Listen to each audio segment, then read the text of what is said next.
Vous savez, on est un genre de sous-produit toxique du succès américain et on ne veut pas regarder ça. On ne veut pas voir le côté noir du rêve américain.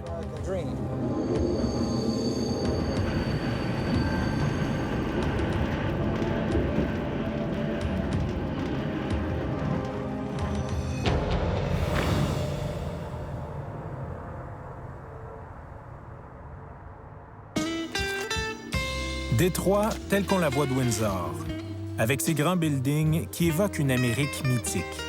La ville de l'auto, le cœur industriel des États-Unis, la source du Motown. C'est toutes ces images que j'avais en tête quand j'ai exploré la ville pour la première fois en 2004.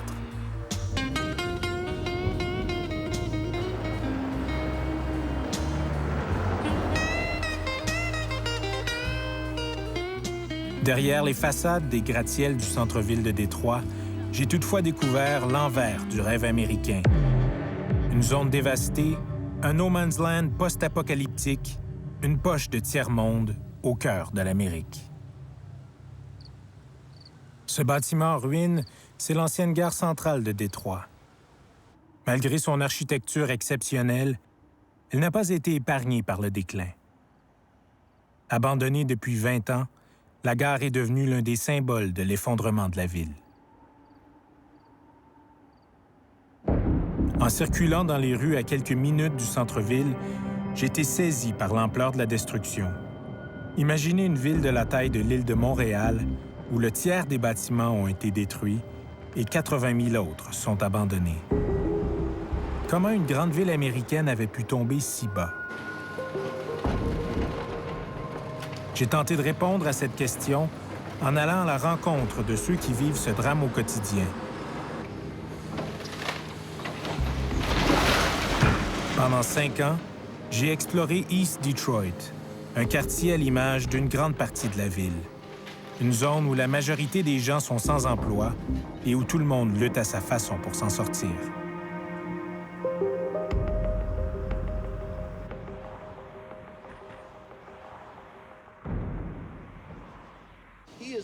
Mon premier contact avec les gens du quartier s'est fait à travers l'église des Peacemakers, une église fondée par Steve Upshur, un ex-héroïnomane devenu pasteur, un genre de missionnaire du ghetto qui tente de sauver le quartier, une âme à la fois.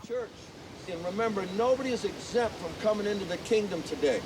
It doesn't matter who you see out here. I don't care if it's a prostitute on the street, somebody with a set of works in their arm, somebody knocking somebody over the head. That person is a potential candidate for the kingdom of God. Give you this day. We thank you, Lord, for blessing us, and we bless you, Father, in the name of Jesus Christ.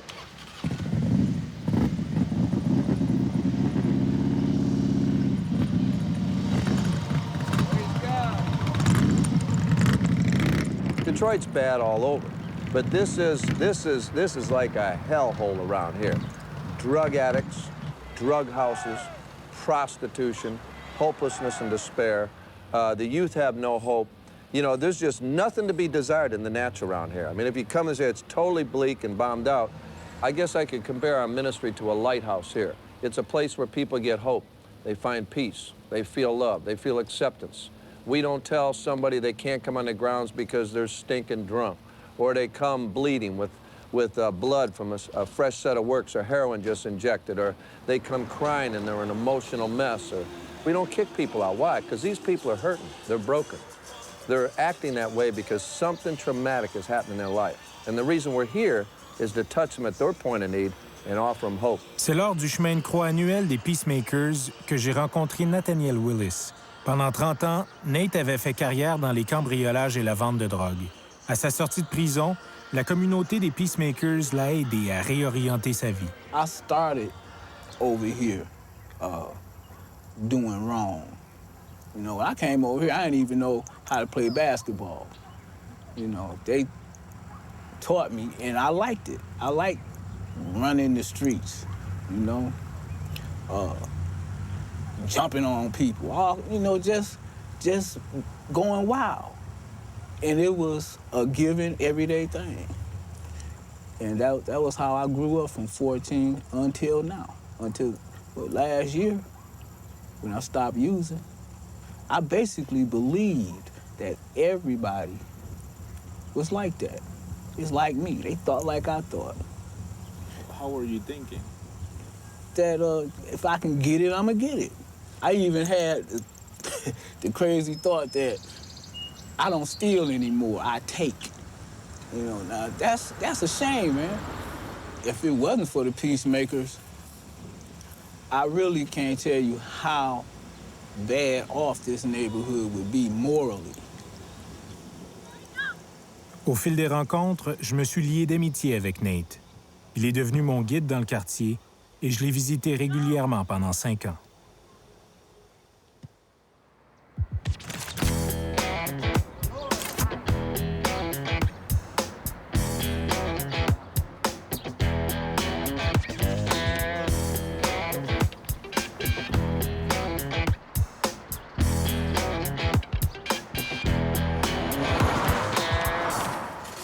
Depuis qu'il a abandonné la vente de drogue, Nate a dû créer son propre emploi. Son univers maintenant, c'est la survie au jour le jour. Okay, this is part of my humble abode where I sell antiques. Mostly what I do is, because I don't actually know the price of these things. Most of these out here, they are collectible things, though. And who do you try to sell that stuff to? Well, mostly dealers. Dealers come by and they'll ask us, well, what you got new, you know? And we have a lot of new old stuff in here, you know what I'm saying?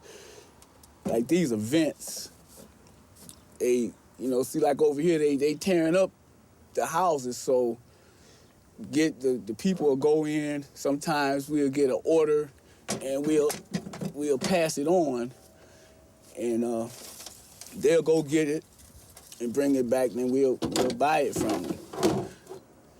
I found this over here. I'll wrap it up best I can. I wish I had some newspaper so I could kind of buffer it from the bumps and stuff, but I gotta go with what I got. I'm a certified nurse assistant, and this is what I'm doing. This is my hustle for the day, man. If I don't get this off, I'm gonna have to resort to something else. And the more I think about doing my hustle without breaking any laws, the better off I know I'll be, but the better off for everybody, because everything is connected anyway.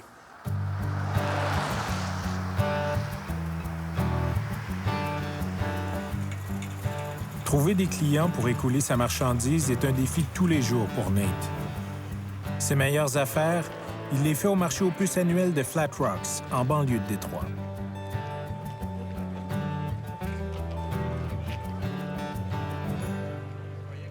Get your car, bring it in here.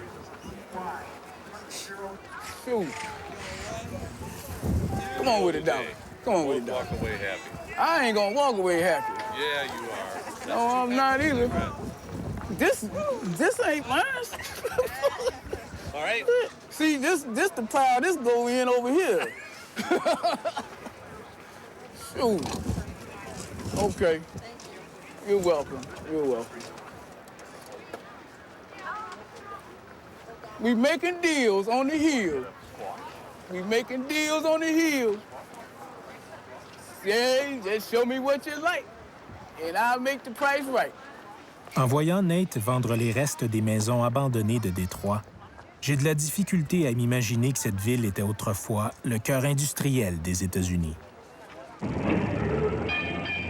Durant la première moitié du 20e siècle, la croissance économique était telle à Détroit que la population a été multipliée par 6. Mais le boom a été de courte durée. Entre la fin de la guerre et le début des années 50, Détroit avait déjà perdu le tiers de ses emplois manufacturiers. La faillite de GM et Chrysler en 2009 est donc le dernier chapitre d'un long déclin qui a laissé Détroit avec un taux de chômage de presque 30 %.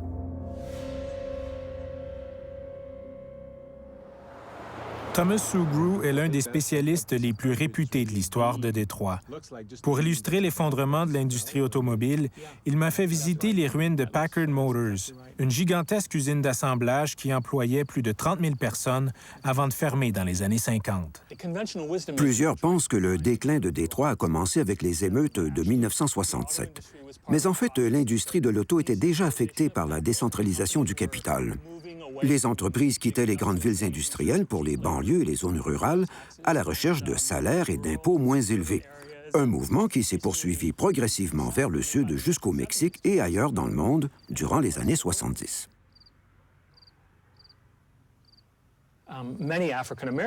Au moment de la Deuxième Guerre mondiale, beaucoup d'Afro-Américains sont arrivés du Sud parce que Détroit offrait des perspectives d'emploi extraordinaires.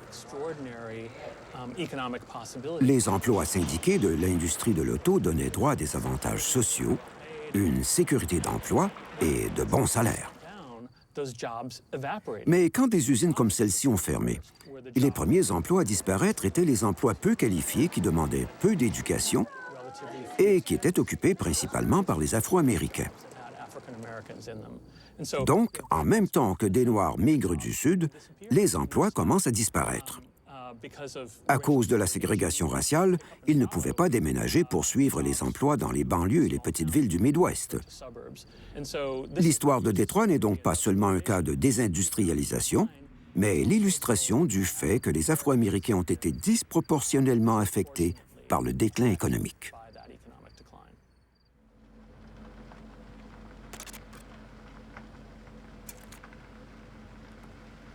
Avec ses 80 000 édifices vacants, Détroit peut avoir l'air d'une ville fantôme, mais en fait, les ruines supportent une véritable industrie souterraine. Nate m'a fait découvrir l'univers des ferrailleurs qui exploitent les maisons abandonnées comme des mines à ciel ouvert.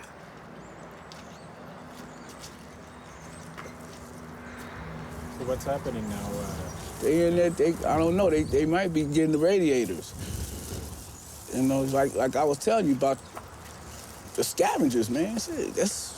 They picking the bones now, you know.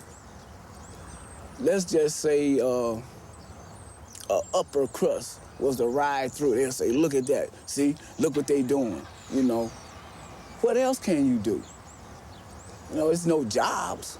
We human beings too, you know. They just took that off of there. I think it was aluminum. But see, any scrap that these people will see or know where it's at, they'll get it. Because it's the more weight that you get.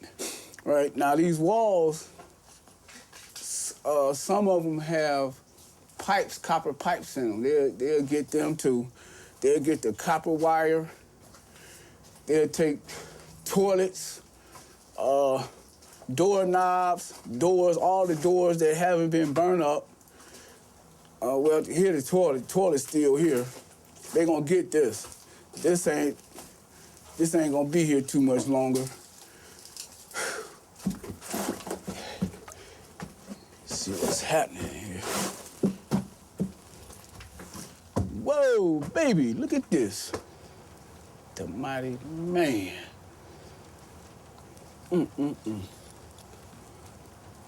Man.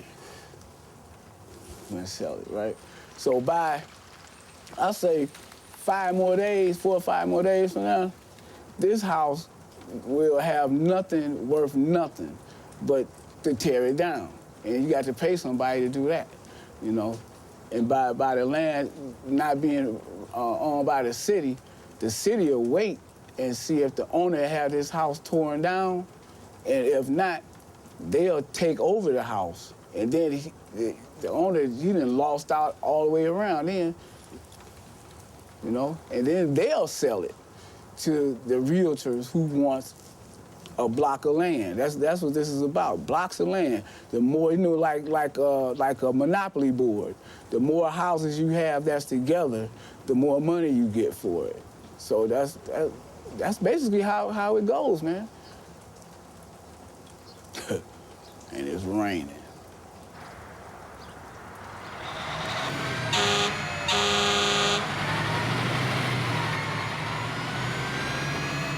Au Au fil des ans, j'ai vu des dizaines d'édifices partir en fumée. Comme la gangrène, les flammes grugent lentement les restes de la ville. Chaque jour à Détroit, on rapporte en moyenne une vingtaine d'incendies criminels. 9 out of our 10 fires are purposely set. This is real similar to many of the fires that we see. This is a vacant, abandoned house. And what they did is they poured gasoline inside and then lit the gasoline. They have gasoline up on the second floor also. They're hoping to get the fire going good enough on the first floor to where it catches the second floor and then burns through the roof. So it's very typical of what we see here. People just want to get rid of an old building, or if they have insurance on it, trying to burn it for insurance. Detroit is a very unique city. It seems like fire is a tool of choice when it comes to revenge. You know, we have a lot of gunfire goes on in Detroit also, but I think more than any other city that I know in the whole United States, they use fire here as a tool because it's so hard to prove. It's so hard to prove, and that's why they do it. À peine quelques minutes plus tard, une autre alerte.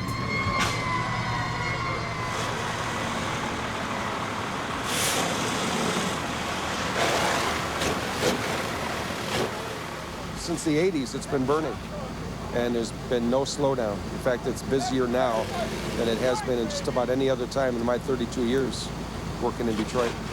And what do you think is causing this right now, like the rise in fires? Is it the foreclosure crisis? It's the economy. People cannot sell your homes in Detroit. They can't.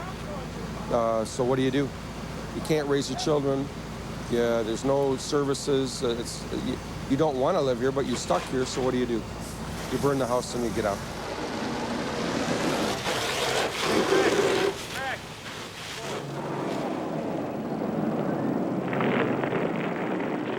Le feu ronge Détroit depuis longtemps. En 1967, la ville a été traumatisée par les émeutes raciales les plus violentes de l'histoire des États-Unis. L'armée est intervenue et les affrontements qui ont duré 5 jours se sont soldés par une quarantaine de morts, 340 blessés et 7000 arrestations. En tout, plus de 2500 bâtiments ont été brûlés. Les gens qui ont participé aux émeutes l'ont fait pour différentes raisons. Certains parlent d'une rébellion qui visait à défier le système en confrontant l'establishment économique blanc et les autorités policières. Il y avait de véritables motivations politiques liées aux émeutes. Il y a une image aérienne prise durant les premiers jours des émeutes où on voit les mots « Black Power » peints au milieu d'une rue où tous les bâtiments avaient été pillés et brûlés.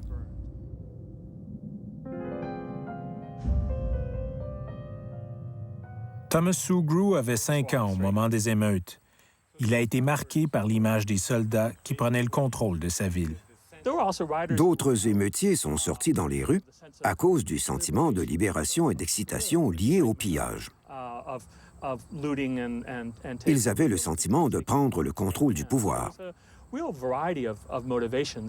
Mais au-delà des motivations individuelles, les causes profondes des émeutes étaient la longue histoire de ségrégation à Détroit, le désinvestissement dans les quartiers noirs et l'intense hostilité des policiers et des commerçants envers les Afro-Américains.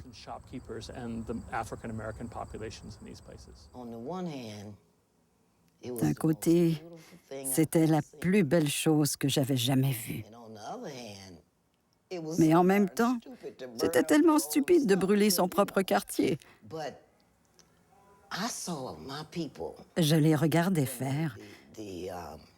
Et j'ai vu, lorsque les magasins étaient en feu et que le pillage avait commencé, j'ai vu des parents faire appel à leurs plus vieux, parce que ce sont eux qui contrôlent les plus jeunes, faire appel à eux pour que les plus jeunes aillent ramasser de la nourriture pour la famille. Une fois les magasins brûlés, il n'y aurait plus de nourriture pour un moment, alors il fallait aller en chercher. Mais comme des tas de gens n'avaient pas participé au pillage, ceux qui avaient de la nourriture leur en ont donné. Ils partageaient. Toute la communauté s'est mise à partager. Audrey Hunter a vécu les émeutes de l'intérieur. C'est en écoutant son témoignage que j'ai compris à quel point cette rébellion a été un point tournant pour les Noirs de Détroit. Mais les années 60 furent une époque merveilleuse pour nous. On découvrait que le noir était beau. Des Noirs se levaient enfin debout. On parlait de Black Power, de se prendre en main et de solidarité. Bien sûr, ça aurait été bien qu'on puisse faire ça différemment, que quelqu'un arrive avec de l'argent pour s'attaquer aux problèmes. Mais bon, mes sentiments sont partagés sur cette question, tu comprends? Il n'en reste pas moins que je suis contente d'avoir vécu cette époque.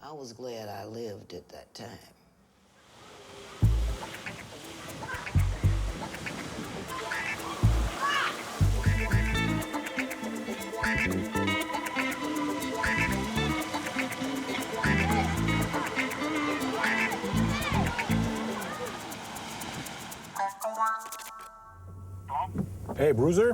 Hey, what's up, man? Hey, how are you? I'm doing fine. Mes nombreux séjours m'ont permis peu à peu de créer des liens avec les derniers résidents d'East Detroit, un des quartiers les plus dévastés de la ville. Depuis les émeutes dans cette zone, 9 maisons sur 10 ont été brûlées, abandonnées ou carrément démolies. En fait, là, on va arriver chez mon ami Bruiser, qui est le dernier propriétaire du pâté de maison. Toutes les autres maisons autour ont été démolies. Puis, il a hérité des 14 terrains qui forment le bloc. Il a hérité de son grand-père qui a fait fortune dans la démolition des maisons du quartier, finalement. Ça a été le premier noir à avoir une compagnie de démolition à Détroit. Il y avait eu une bonne idée d'entreprise, mettons, que c'est un commerce florissant.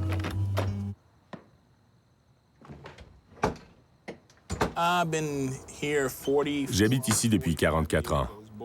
Je suis né dans cette maison. J'ai vu beaucoup de changements. J'ai vu le quartier quand il y avait des maisons partout. J'ai vu les émeutes. J'ai vu les gens partir, les maisons brûlées et le quartier laissé dans cet état.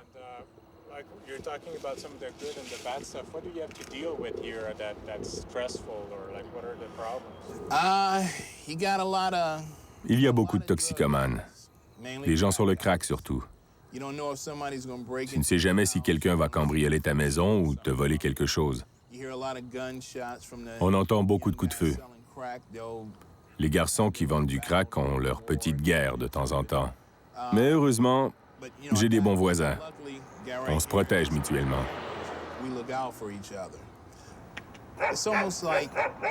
C'est presque comme vivre dans une zone de guerre, parce que tu ne dors jamais sur tes deux oreilles. J'ai un chien de garde, et s'il jappe, je me réveille instantanément pour vérifier. On réussit à se protéger des criminels, mais c'est nous qui devenons prisonniers de notre propre maison. En ce moment, dans notre pays, tout est basé sur la peur. Nous sommes en guerre à cause de la peur. Les gens ne se font pas confiance à cause de la peur. Tout le monde est effrayé.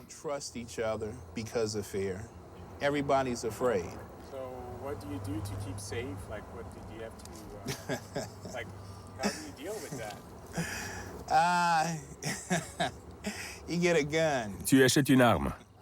Tu achètes plusieurs armes, en fait.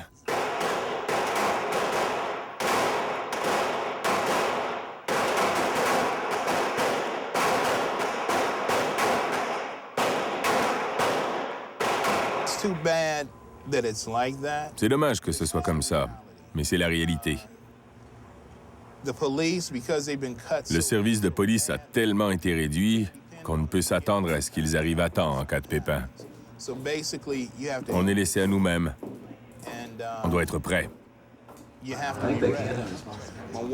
Ma femme vient de Jamaïque et elle n'a jamais eu à vivre comme ça. C'est nouveau pour elle. Elle étudie pour être infirmière. D'ici 9 à 10 mois, elle sera diplômée. Quoi qu'il arrive, d'ici là, on aura quitté Détroit. Quitter Détroit, les Blancs l'ont fait massivement et depuis longtemps. Une fuite qui s'est amorcée à la fin des années 40 quand on a aboli les mesures ségrégationnistes qui interdisaient la vente de maisons aux gens de couleur et qui forçaient les Noirs à vivre dans un ghetto. Plutôt que se résigner à partager leur quartier avec des familles noires, la majorité des Blancs a préféré abandonner Détroit. Les émeutes de 1967 n'ont fait qu'accélérer l'exode vers les banlieues et en quelques décennies, Détroit a perdu la moitié de sa population. La ville blanche à 80 % en 1950 est maintenant noire à plus de 90 %.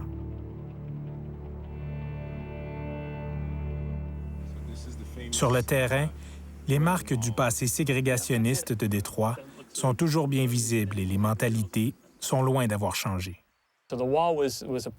La construction de ce mur était une condition pour garantir les prêts nécessaires pour réaliser ce développement immobilier en 1940. C'est une manifestation concrète de la volonté de séparer les Blancs des Noirs à Détroit. La longue histoire de discrimination dans le marché immobilier, les politiques discriminatoires et la violence envers les Noirs qui déménageaient dans les quartiers blancs sont restés gravés dans la mémoire. Tout ça teinte encore l'image que les gens ont de leur quartier.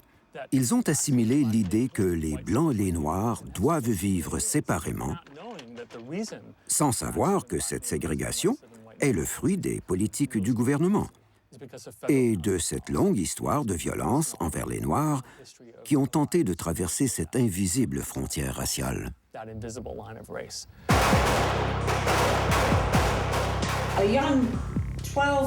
Un jeune garçon noir de 12 ou 13 ans a tiré sur la maison. Des balles ont touché le mur extérieur, mais il y en a une qui est passée ici, à travers la fenêtre.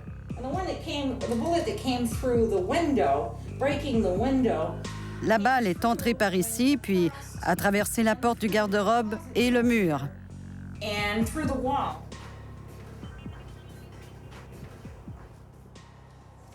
Elle est sortie par ici. Laissez-moi prendre mon balai. Puis a ricoché sur le mur pour ensuite retomber dans un bol de fruits sur la table de ma belle-fille.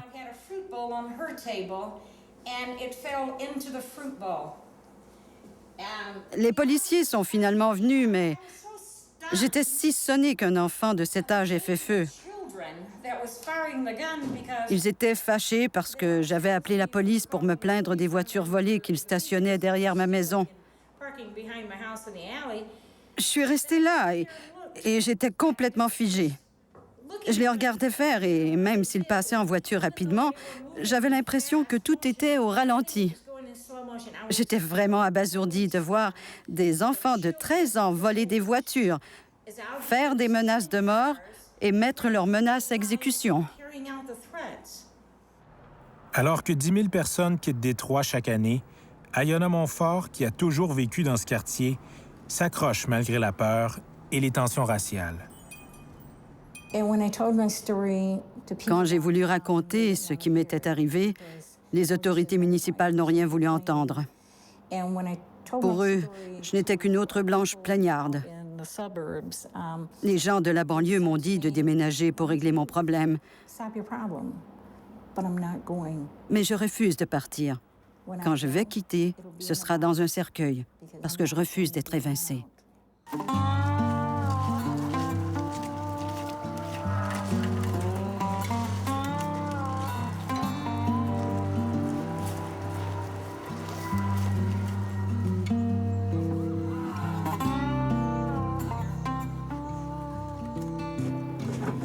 Put this kind of stuff in here because the rodents will have a field day.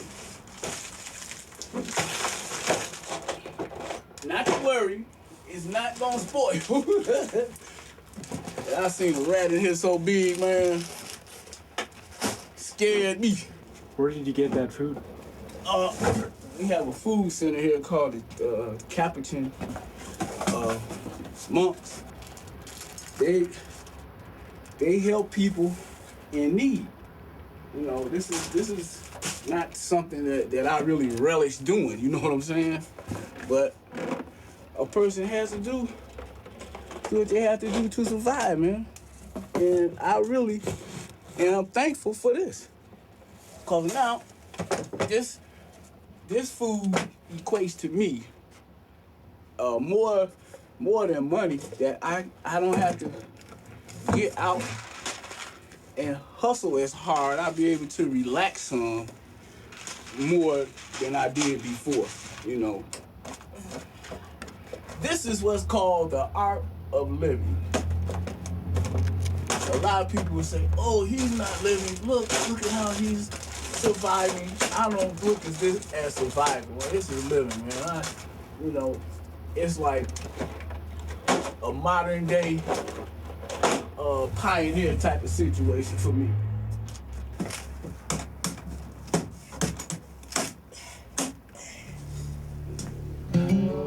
Pour les gens comme Nate qui n'ont pas de voiture, se nourrir sainement à Détroit est presque impossible. Dans cette ville grande comme l'île de Montréal, il n'y a aucune chaîne d'épicerie à grande surface.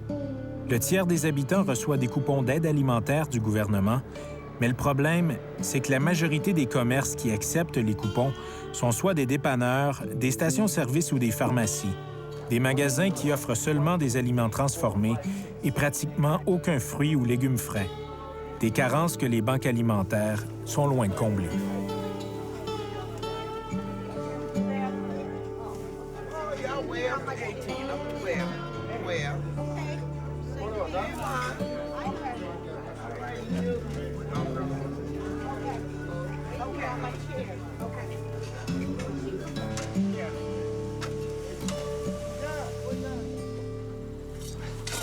I guess if you're building a park. Dans un terrain abandonné de l'est de la ville, j'ai rencontré un homme qui a décidé d'agir pour freiner cette catastrophe alimentaire. There we go. This community in general does not have. Les gens ici n'ont pas accès à une nourriture de qualité. C'est une injustice flagrante. Pour se justifier, on essaie de faire croire que c'est parce que les gens de Détroit n'aiment pas la nourriture saine qu'on ne leur en offre pas.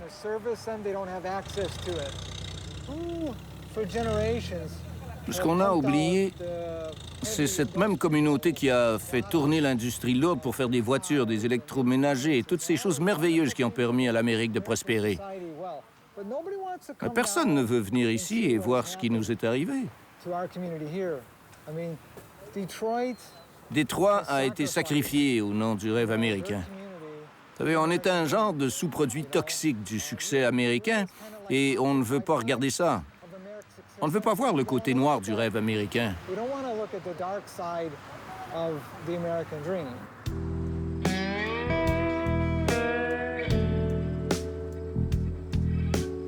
Les jardins aménagés par le frère Rick Sammon dans les terrains vagues de Détroit produisent chaque année plus de 9 tonnes de fruits et légumes qui sont distribués aux résidents du quartier.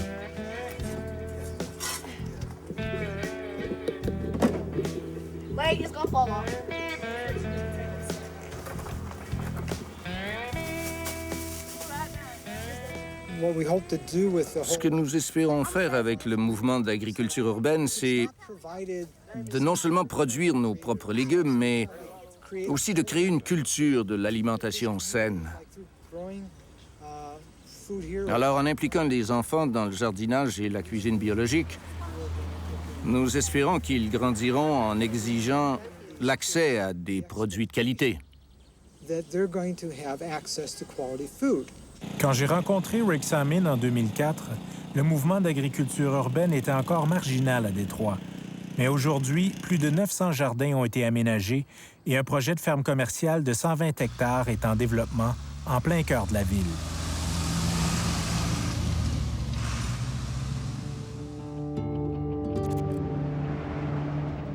Alex, it's Nate, man. Give me another call, okay? Just call me. And if someone just call me, all right, man? All right. God bless you. Bye. Pendant des semaines, j'ai perdu le contact avec Nate. J'ai imaginé le pire quand je suis arrivé chez lui à Détroit. Le garage où il habitait avait complètement brûlé. Aucune nouvelle de Nate. Ce n'est que 3 mois plus tard que j'ai finalement retrouvé sa piste. Apparently, well, okay, we just went from Bruiser's place. Yeah. And Bruiser told me that Nate checked into rehab. Yeah. And checked into rehab. But do you know where it is? Do you know where the rehab center is? I know the location. Okay. And 9 out of 10 is the only rehab center right there on Mackinac Boulevard. But are you cool going with us? Can we just, show us? Yeah. Okay, let's go. It's been, when did he check in? Checked in Monday. Monday? Yeah, Monday. Okay, that's a date, kid. Yeah. Church. What about this? Hiring. Nurse wants to detox today. Yeah, that's it. That's it. That's it. We here. Right on, man. They not gonna fail. Nate is my brother, man. Okay. But So- I'm saying it don't matter. This is what I'm saying. They not gonna fail. Okay. I've been following Nate because Nate introduced me to people, to Sam, to other people in the area. Nate have been working with him. Whatever inside the building is confidential. Right. They not gonna We fail. couldn't give out that information. No, okay. Hold on, yes, ma'am. I got me my water there first.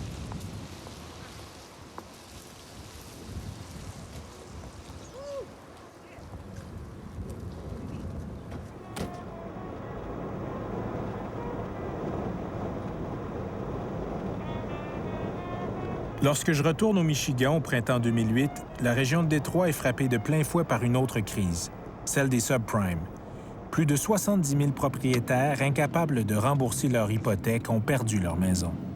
Les riches banlieues qui entourent Détroit n'ont pas été épargnés par les courtiers qui prêtaient sans discernement. Pour certains, c'est le drame, mais pour d'autres, c'est une occasion d'affaires. J'ai suivi des agents immobiliers qui organisent des tournées des maisons saisies par les banques. To me, it only makes sense unless you have to buy that you try and steal something. You know, with every downturn, with every negative, there's a positive. And the negative to Michigan being in such a slump for so long now means that there's some real opportunities out there. There's some business opportunities finally coming because people are desperate to sell. The banks are getting desperate to get rid of these.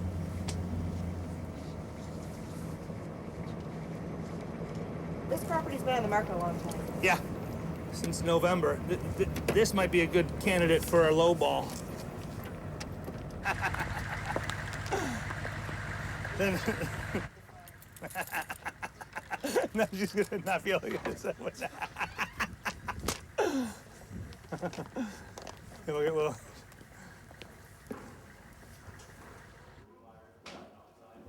So Jeff, what do you think? What could that be from? Like those, like stuff left behind, like that? Well, you know, obviously these people left in a hurry. What happens when a property gets sold at a sheriff's sale is once it's foreclosed upon, after the redemption period is over, the Oakland County Sheriff, or whatever the county is, will come and they will evict the people on the spot. End of story. And the sheriff doesn't care if you're a renter or you're the owner, if you knew about this or not. They give you 20 minutes, you collect everything you can get, and you're out. And the rest of it, the sheriff then puts at the side of the curb. Obviously here, you got people who left, you know, a lot of their belongings, some of their children's toys and that sort of thing. And you wonder what happened. We don't know. À Détroit, les évictions sont encore plus nombreuses qu'en banlieue parce que les Afro-Américains ont été victimes de discrimination dans le crédit. Jusqu'à 70 % des hypothèques vendues dans les quartiers noirs étaient des subprimes. L'avocate Vanessa Fluker y voit un véritable apartheid financier. The black population is 30 to 40% more likely to be channeled into high interest adjustable rate mortgages more so than their white counterparts with comparable credit levels. How bad is the situation in terms of people losing their homes? Well, as far as I know, we're still ranking #1 in the country. I believe in Detroit itself is 10 to 14%, which is just within the mortgage market considered an astronomical amount of foreclosures. The impact is just unbelievable. Virtually, you're getting a whole new homeless class of people to a very large degree. La valeur moyenne des maisons à Détroit a chuté à 13 000 $ et certaines se vendent moins de 100 $. Dans le quartier où habite Iona Montfort, le déclin s'accélère. How's it been since the last time I saw you, like in the neighborhood? Have you seen a lot of change? Il y a eu beaucoup de changements et beaucoup plus de feux. Quelqu'un essaie de prendre le contrôle du quartier pour se débarrasser d'encore plus de gens. Depuis que tu es venu, on a probablement eu 300 feux de plus. Ils ont brûlé notre école et il y a beaucoup de feux à chaque fin de semaine.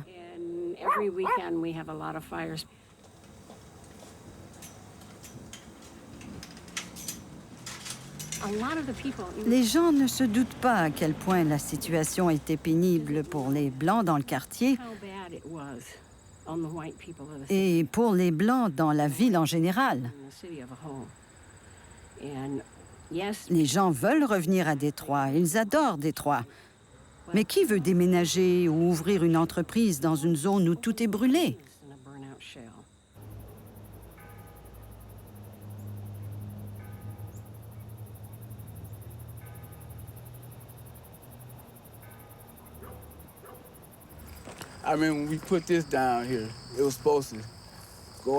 J'ai finalement retrouvé Nate 6 mois après sa sortie du centre de désintoxication.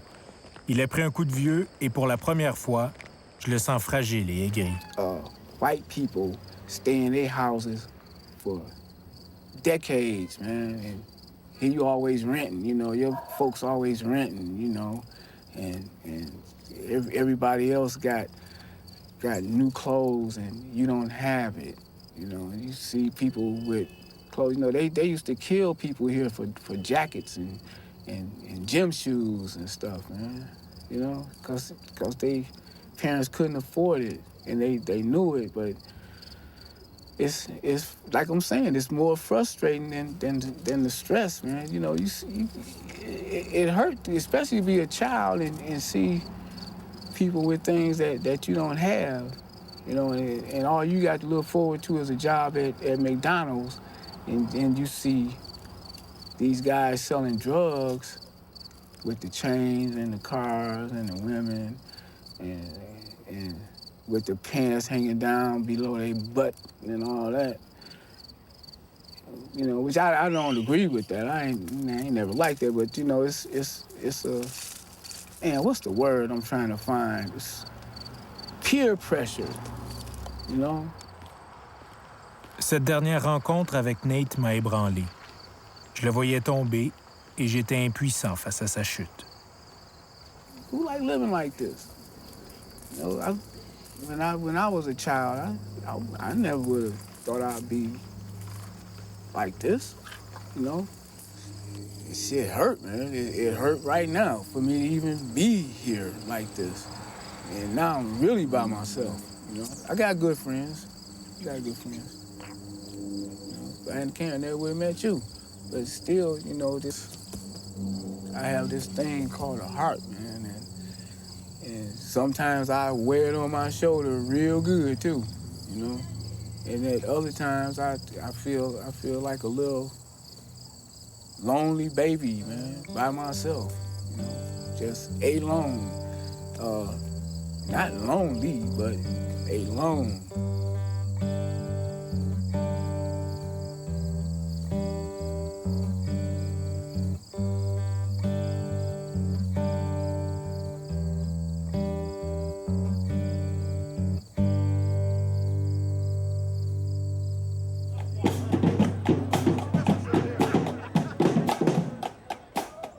My job is to use my art in such a way that I change people's mindsets, starting with little kids, saying to those young people that you can take any situation and you can flip it. You can flip the script to make it what you want that situation to be for you. J'ai découvert l'œuvre de Tyree Guyton à travers les centaines de points multicolores qu'il a peints sur les ruines de son quartier. Des points d'exclamation qu'il trace pour provoquer et rappeler que le statu quo n'est pas acceptable. Dégoûté par l'apathie face à la destruction de son quartier, il a transformé des terrains vagues et des maisons abandonnées en une gigantesque galerie d'art à ciel ouvert. I saw the beauty of what could come out of blight and chaos and the broken downness. And I was able to extract the beauty from the ugly. And I created this project. 20 ans plus tard, son projet est devenu l'une des attractions les plus visitées à Détroit et un des rares endroits du quartier où les touristes se sentent en sécurité. And the plan is to take some of these homes here and to turn them into gallery. Then we're going to create these theme houses. We are talking about revitalizing this neighborhood. I don't want to go back to tradition and convention. I want to do something radical. And so we have this plan. And then what's interesting, I'm really excited about this here because I've had people to say, well, you're not going to do it here in this environment because they look at this environment and the environment's kind of broken down and the infrastructure's not working for the most part. And this is the perfect place to do it. Right here. So here is polka dots. Give it up for Tyree Dutton, everybody. Here we go. This is Tyree Dutton, everybody. We had the Associated Press here last week, and they was doing a story, and they said to me, they said, what do you want to do in the next 20 years? And I said to them, I'm going to share it with you folks, I told them that I want to polka dot the White House. Yes.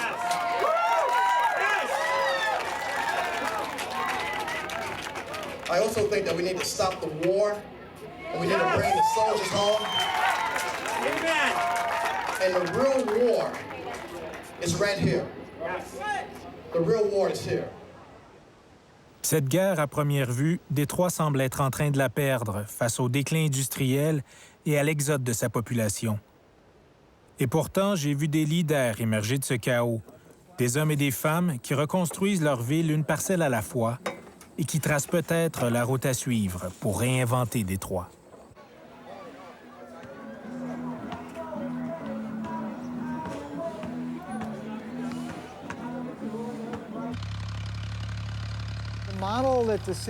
Le modèle utilisé par la ville pour reconstruire la communauté ne fonctionne pas vraiment.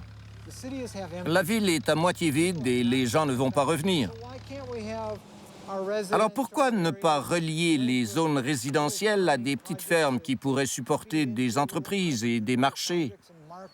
Pourquoi ne pas prendre le Détroit d'aujourd'hui et en faire un village en quelque sorte? La vision post-industrielle de Rick Sammon pourrait être sur le point de se réaliser. Le maire de Détroit veut faire raser les dernières maisons des zones les plus dévastées pour recentrer la population dans les quartiers encore viables. Il reconnaît maintenant que l'agriculture est un des seuls moyens pour Détroit de revitaliser ses 100 km de terrains abandonnés. Ironiquement, le salut de la ville qui a lancé le monde dans l'ère de l'automobile repose maintenant en partie sur la décroissance et le retour à la terre.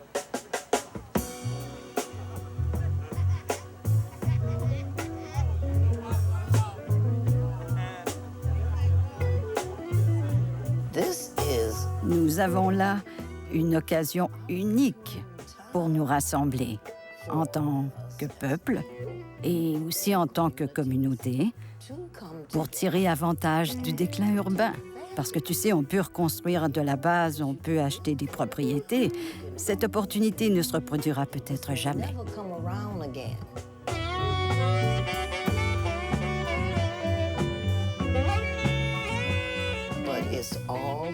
Mais il faut dépasser l'individualisme. Tu vois, c'est ce que je veux dire par afro-américain. La culture africaine repose sur la philosophie du nous et du nôtre, alors que la culture américaine s'appuie sur le je, le moi, le mien, l'individu. Et aussi longtemps que nous fonctionnerons comme des individus, nous ne pourrons pas tirer avantage du délabrement pour prendre contrôle de notre communauté et pour construire ce que nous voulons construire.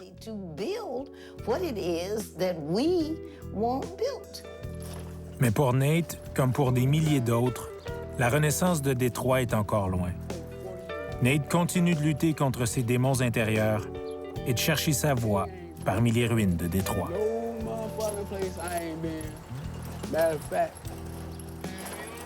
they ain't been. No, it's not